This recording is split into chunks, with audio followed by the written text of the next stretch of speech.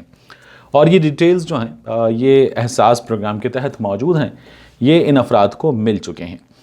دوسری جانب حکومت سندھ ہے، جس کا یہ کہنا ہے کہ ہم نے تقریباً 8 ارب روپے کا راشن تقسیم کر دیا ہے، اور یہ راشن ہم نے ایسے تقسیم کیا ہے کہ کسی کو خبر بھی نہیں ہوئی ہے.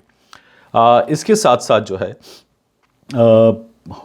حکومت سندھ کے کام پر، حکومت پنجاب کے کام پر عدالت عظمیٰ کی جانب سے کیا کہا گیا ہے تو وہ بھی سامنے ہمارے. اور اس پر عدالت عظمیٰ جو ہے وہ یہ کہتی ہے کہ حکومت سندھ کی کارکردگی جو ہے وہ اس معاملے میں تسلی بخش نہیں ہے. اب جو وفاق سوال کر رہا ہے وہ وفاق یہ سوال کر رہا ہے کہ 1,217 ارب روپے کا صوبے کا بجٹ ہے، اور 114 ارب روپے کا ہیلتھ کا بجٹ ہے. 285 جو رجسٹرڈ ہیلتھ سینٹرز ہیں وہ ہیں. تو وفاق سوال یہ کر رہا ہے کہ جو سندھ کے پاس چیزیں ہیں یہ جاتی کہاں ہیں، اور یہ کہاں ان کو لگایا جا رہا ہے، کیونکہ سندھ میں نظر نہیں آ رہا. پھر یہ جو مراد علی شاہ صاحب کہتے ہیں کہ ہم کام کر رہے ہیں، وزیر اعظم کنفیوزڈ ہیں.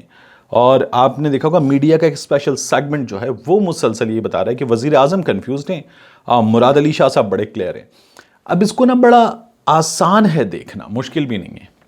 وزیر اعظم عمران خان کی ذمہ داریاں کیا ہیں اور مراد علی شاہ صاحب کی ذمہ داریاں کیا ہیں، ان دونوں کے اقدامات کیا ہیں.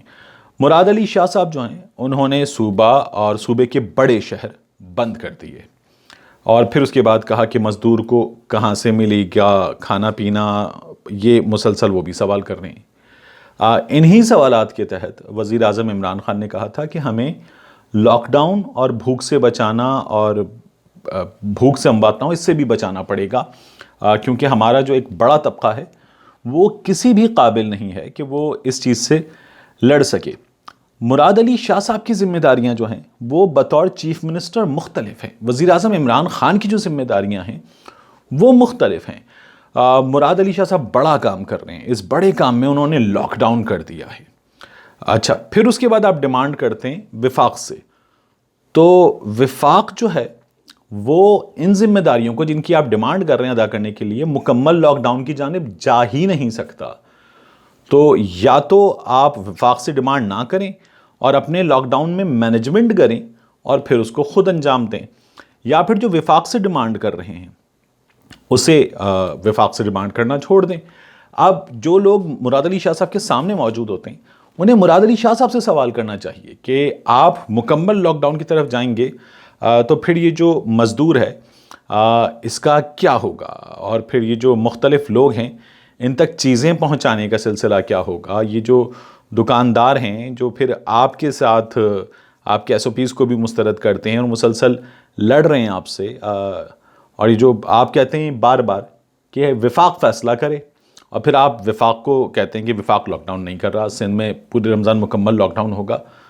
تو جو کنفیوژن ہے، اگر آپ کو وفاق کی جانب نظر آ رہی تو اپنے بیانات جو ہیں انہیں دیکھیں اور ان چیزوں کا جائزہ لیں، تو یہ چیز جو ہے وہ کلیئر ہو جائے گی. اس کے بعد سندھ میں ایک دھیلا بھی نہیں ملا، تو آپ جائیں اور جا کے ثانیہ نشتر صاحبہ نے جو معلومات شیئر کی ہیں اور ان معلومات میں تصاویر ہیں، اور یہ تصاویر باقاعدہ یہ نہیں ہے کہ کچھ سٹیج کر کے 10 20 15 لوگ بلا لیے گئے ہیں، یہ تصاویر سینکڑوں اور ہزاروں لوگوں کی ہیں.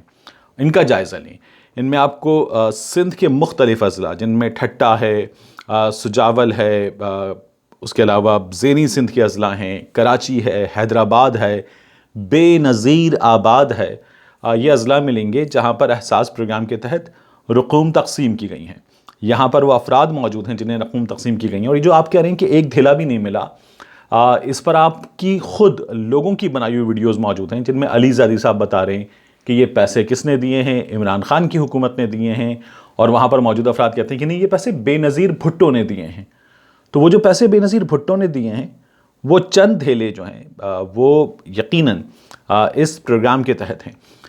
تو جو سیاست نہ کرنے کی بات کی جا رہی ہے یہ سیاست دونوں جانب سے نہیں ہونی چاہیے. وفاق بھی سیاست کر رہا ہے، صوبہ بھی سیاست کر رہا ہے، کیونکہ دو مختلف جماعتوں کی حکومت ہے اور دونوں ایک دوسرے کو اس کے کام کا کریڈٹ دینے کو تیار نہیں ہیں۔ لیکن اس میں وہ فیکٹس جو سامنے موجود ہیں، وہ فیکٹس جو جن کا ایویڈنس موجود ہے، ان فیکٹس سے انکار کرنا یہ زیادہ حیران کن ہے۔ اور یہ آپ خود جو آپ کے اپنے بیانات ہیں، آپ کے جو اپنے سٹیٹمنٹس ہیں، آپ کی جو اپنی ویڈیوز ہیں، ان کو ڈینائی کرنے والی بات ہے، وگرنہ تمام چیزیں ثبوت کے ساتھ موجود ہے۔ آپ سے اگلے ویلاگ میں ملاقات ہوگی۔